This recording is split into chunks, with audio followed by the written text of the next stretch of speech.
반갑습니다. 자, 오늘 이 시간은 건강을 지키는 아이콘 효소에 집중하라. 효소에 대해서 함께 알아보도록 하겠습니다. 요즘 들어서 왜 이렇게 피곤하지? 또는요, 요즘 입맛이 없어. 또는 소화가 잘 되지 않아요. 요즘 잠을 깊게 자기가 너무 힘들어요. 요즘 더부룩하고요, 찌뿌둥한 느낌이 너무 많이 들어요. 라고 이렇게 불편함을 호소하는 분들이 늘어나고 있습니다. 특별한 병명이 있는 건 아니지만 몸속 이곳저곳에 적신호가 나타나기 시작을 하는데요. 이렇게 불편함을 호소하는 분들, 또한 이러한 증상이 있는 분이라면 바로 생명의 열쇠이자 우리 몸의 촉진제 역할을 하는 바로 이것이 부족하기 때문이라고 볼 수 있습니다. 자, 생명의 열쇠. 자, 우리 여러분들이 한번 맞춰보시겠어요? 과연 생명의 열쇠, 이것은 무엇일까요? 우리가 식혜를 마시면 소화가 잘 되는 이유는 엿기름의 이것 작용 때문이다. 자, 느낌이 오시나요? 자, 또 불고기 양념을 할 때 배를 갈아 넣으면 육질이 부드러워지는 이유는 이것 때문이다. 자, 우유를 마시고 나면 설사를 하는 이유가 바로 유당을 분해하는 이것이 부족하기 때문이다. 자, 이 세 가지의 공통점, 바로 생명의 열쇠, 이것은 과연 무엇일까요? 정답이 들리는데요. 맞습니다. 생명의 열쇠, 이것은 바로 효소가 하는 작용입니다. 자, 효소란 신진대사 작용을 도와서 모든 장기가 제대로 기능을 발휘할 수 있도록 도와주는 촉매제 역할을 하게 됩니다. 효소는 우리 몸속에 영양소를 분해하고 합성하고 또 에너지의 공급을 빠르고 원활하게 도와줍니다. 또한 세포의 성장과 분화, 그리고 필요 없는 노폐물과 독소를 배출해주는 역할도 하게 됩니다. 그리고 기관을 보수해주고 또 질병에 대한 저항력을 높여 건강한 몸을 만들어주는 역할을 하는 것이 바로 효소입니다.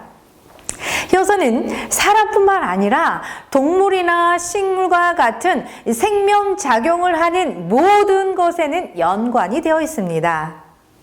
자, 이러한 효소란 신진대사 작용을 도와 모든 장기들이 제대로 기능을 해주게 하는 촉매제 역할을 한다라는 말씀을 드렸죠. 그래서 효소가 함께 작용하면 내 안에서 불필요한 에너지의 사용을 줄여줄 수 있습니다. 그래서 효소가 많을수록 효소가 활성화되어질수록 필요 이상의 에너지를 낭비를 줄일 수 있고 또 체력을 낭비하는 것을 충분히 줄일 수 있는 역할을 하기 때문에 효소 부자가 되셔야 합니다. 결국 효소는요, 자물쇠를 열어주는 열쇠와 같은 역할을 하게 됩니다. 열쇠가 없으면 제 기능을 할 수 없는 것 같이 우리 몸에도 효소가 없으면 제대로 된 기능을 할 수가 없습니다. 이러한 효소는 특이적인 반응을 하기 때문에 각자 일하는 곳이 모두 다릅니다. 그래서 다양한 효소들의 섭취가 필요하게 됩니다. 자, 사연 하나 소개해 드리도록 하겠습니다. 저는 직장인입니다. 얼마 전부터 두통과 식후 이런 불쾌한 더부룩함 그리고 졸음 때문에 업무에 집중할 수가 없습니다.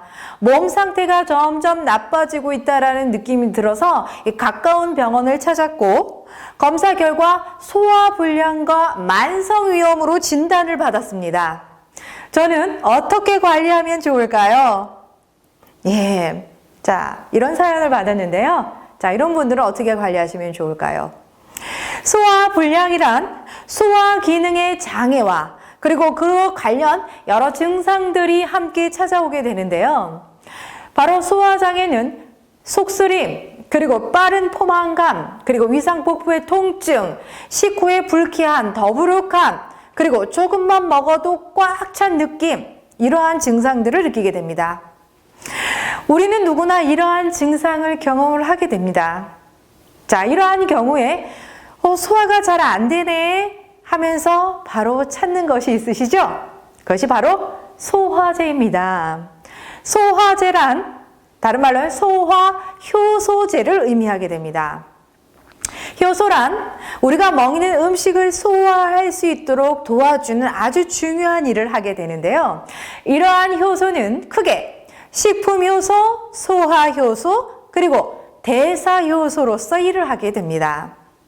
소화효소가 부족할 경우에 소화불량과 같은 위장장애가 나타날 수 있죠.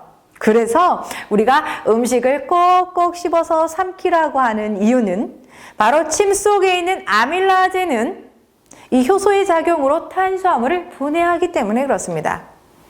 자, 고기와 같은 단백질은 위에서 펩신과 프로테아제와 같은 단백질 분해 효소가 함께 작용을 해서 음식을 분해해 주게 됩니다.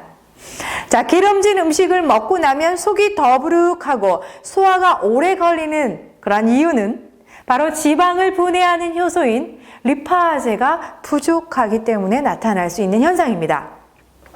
내 몸 스스로에서 이러한 소화작용을 못하기 때문에 외부에서 소화효소제의 도움을 받아야 하는 것들입니다.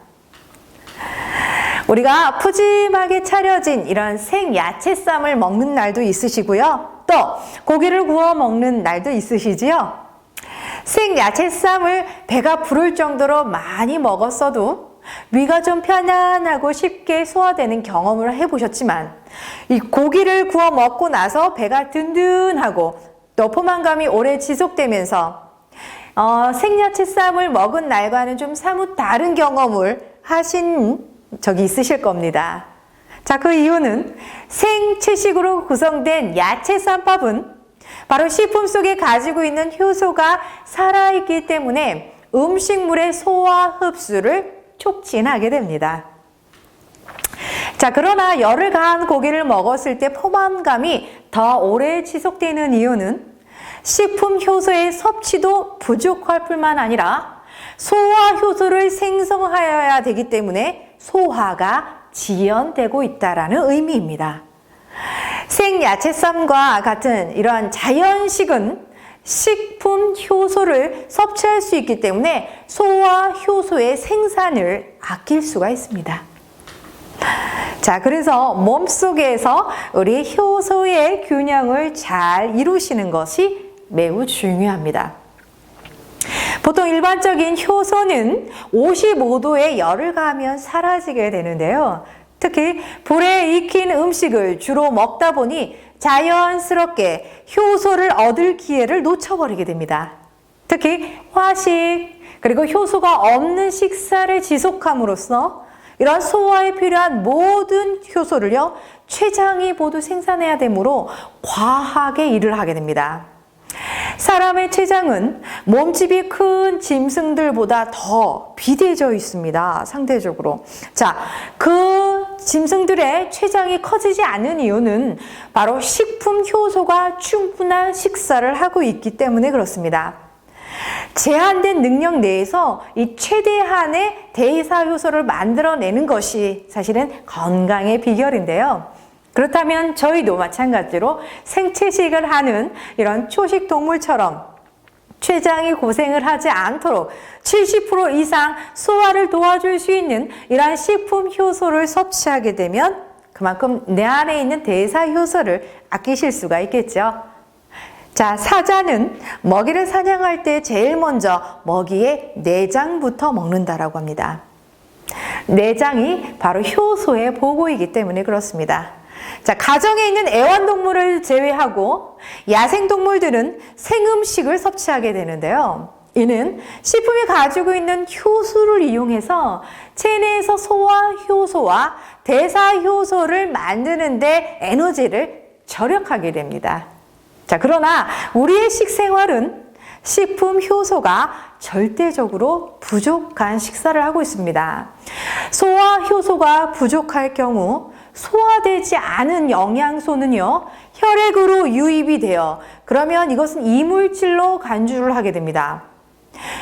이러한 성분들은 신진대사를 오히려 방해하고 면역작용의 반응을 일으켜서 또 염증을 유발하는 염증 유입 물질이 될 수 있습니다. 또 지방의 축적을 막지 못해 비만으로 이어질 수도 있습니다. 자, 효소가 없다면은요, 우리 몸은 그냥 섭취한 음식을 저장하고 있는 탱크일 뿐입니다. 그래서 소화 효소가 부족하면 우리 몸에서 소화 효소를 만들어내는 일에 집중을 해야 하기 때문에 실제로 우리 몸에 생명작용을 하고 대사작용을 하는 이런 대사효소의 작용은 어려워지게 됩니다. 건강한 사람은 효소를 제대로 분비를 잘 하고 있습니다. 이런 소화 효소의 분비가 원활하지 않으면 위가 좋지 않고요. 또 간 해독하는 효소가 제 역할을 하지 못하면 우리는 쉽게 질병에 노출될 수 있습니다. 자, 생명력이 있는 음식을 통해서 식품에 효소가 들어오게 되면 우리는 소화 효소를 절약할 수 있고, 이러한 소화 효소를 절약하게 되면 우리 몸은 대사 효소에 집중하실 수 있습니다. 자, 고대 인도의 철학자 카율틸라는 이런 말을 했습니다. 건강은 적당한 식사에서 온다. 건강한 사람이라도 소화력이 떨어질 때는 음식을 섭취하지 말아라. 음식을 충분히 소화해낼 수 있는 사람에게는 질병이 없다라는 말을 했습니다. 자, 우리의 신체는 우리가 먹는 음식을 원료로 해서 만들어지지만 효소는 이런 땀과 소변, 대변, 그리고 탈과 같은 이런 함께 손실되며 또 그리고 체내에서 독소가 많거나 또는 질병이 진행할 때는 이러한 효소들도 고갈이 될 수밖에 없습니다. 자, 미국에 있는 효소 연구학자 하웰 박사님은 이런 말씀을 하셨습니다. 일생 동안 만들 수 있는 효소의 총량은 정해져 있다는 겁니다. 그래서 이 효소를 소진하게 되면 죽는다라는 주장을 하셨는데요. 그래서 체내에서 생산되는 체내의 이런 효소들은 항상 일정량을 가지고 있다는 겁니다. 그래서 대사효소와 이러한 소화효소의 균형이 매우 중요합니다. 자, 그러나 익혀 먹고 볶아 먹고 그리고 지져서 먹고, 그렇죠, 이런 것들은 효소가 다 파괴되어 있는 우리의 식생활은 그만큼 우리가 체내에서 소화 효소가 많이 만들어내야 하기 때문에 따라서 대사 효소는 줄어들게 됩니다. 때문에 우리는 어떻게 해야 돼요? 외부로부터 효소를 충분히 보충을 해야 한다는 겁니다. 자, 알베르트 아인슈타인 의학대학 신야 히로미 교수는 이런 말씀하셨습니다. 효소는 바로 건강의 열쇠다. 그래서 건강의 열쇠는 효소 보충 식사이며 효소를 낭비 안 하는 이러한 생활 습관이 매우 중요하다라고 주장을 하고 있습니다.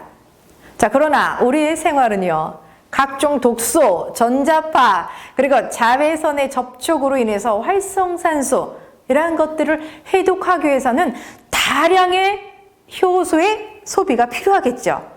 그리고 환경의 오염, 스트레스, 이런 현대인들의 외부적인 환경의 변화도요, 체내의 효소의 소모를 빨라지게 하고 있습니다. 어떠한 특정한 부분에서 이런 특정 효소를 대량 소비하게 되면요, 몸의 다른 부분에서 또 효소가 부족해지는 현상이 찾아올 수 있습니다. 그래서 바로 이렇게 중요한 역할을 하는 효소는 반드시 우리가 음식을 통해서 섭취를 하셔야 합니다. 자, 나이가 들어갈수록 우리 몸에서 줄어드는 이러한 효소는 어떻게 채우는 게 좋을까요? 결국 음식물을 통해서 효소를 채워나가셔야 합니다. 효소가 부족한 음식. 자, 효소가 충분한 음식은 어떤 것들이 있을까요? 효소가 충분한 음식들, 우리가 많이 즐겨 드시는 신선한 과일과 채소, 그리고 싹을 틔우는 곡식과 씨앗 종류들, 이런 것들이 효소가 많겠죠. 자, 그런데 현대인들은 어때요? 저희는 인스턴트 가공식품 육류를 주로 섭취하니까 효소를 충분히 보충하기가 너무 어렵습니다. 그리고요, 해독을 사용하기 위해 필요한 인체 대사의 소모는 늘어나고 있습니다. 그리고 입으로 들어오고 있는 식품의 효소는요, 급격하게 줄어들고 있습니다. 그래서 우리가 익혀 먹고 볶아 먹고 이렇게 끓여 먹는 이런 조리법으로 인해서 효소가 부족한 식생활 습관을 가지고 있다고 해도 저희는 과언이 아닌데요. 우리 몸은 매일 새롭게 효소를 만들고 있지만 잘못된 식생활 습관이나 우리의 노화는 그 양을 점점 줄어들게 하기 때문에 반드시 신선한 음식을 통해서 생채식을 통해서 효소를 보충하셔야 합니다. 생채식을 섭취하게 되면은요, 신진대 대사를 촉진할 수 있고 또 충분한 효소의 보충을 통해서 질병을 예방하실 수 있습니다. 자, 100세 시대 건강하고 행복한 삶을 살고 싶다라면 어떻게 해야 할까요? 생체 활동이 가장 기본이 되는 에너지인 바로 효소를 얼마나 잘 채우느냐에 따라서 건강 상태가 좌우가 됩니다. 건강한 사람은 효소가 제대로 분비가 되고 있지만 제대로 분비되지 못한 경우 건강한 삶을 보장할 수 없습니다. 우리가 무엇을 먹느냐보다 더 중요한 것은 내 몸이 얼마나 흡수하느냐가 중요합니다. 효소가 없다면 우리 인간의 생명을 유지하는데 지속하기가 어렵습니다. 바로 우리는 건강을 지키는 효소에 집중을 하셔야 합니다. 오늘부터라도요, 건강을 지키는 아이콘, 바로 효소에 집중하셔서 내 몸의 효소가 풍성한 효소 부자로 건강한 삶으로 거듭나시기 바랍니다. 감사합니다.